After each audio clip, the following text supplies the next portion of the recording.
埋嚟幫襯下咧。有胭脂賣，有水粉賣，有針賣，有頂賣，有梳比賣，快啲走埋嚟全城特平價目，快啲買盤龍橫額真金釵，更仲有啲注意性，唔係黑你認真舊派，有乜心水就揀翻支咧，就親手買啦，買晒，買啦幫襯。哇死啦，落雨添！哎呀，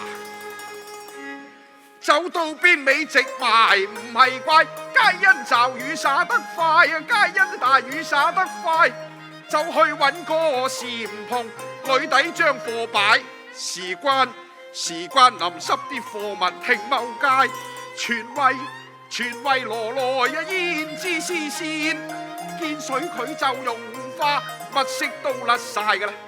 嗰陣時實聽揾鬼買。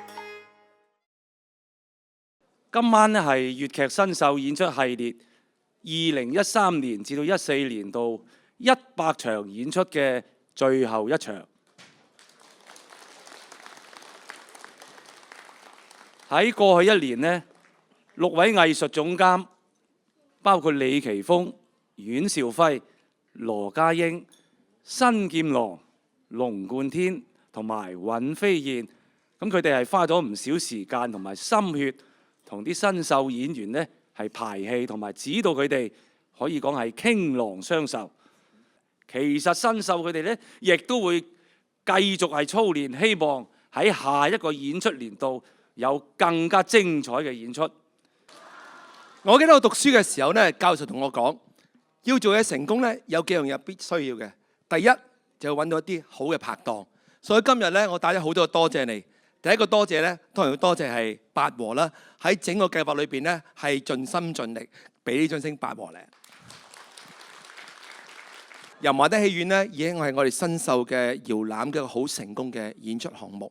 我哋希望佢係繼續延續落去，唔止一屆，繼續落去好唔好啊？咁我希望你哋睇喎嗱，進步一成，有冇機會多啲呢？可唔可以再多一成啊？等我交功課容易啲啊嘛，係咪？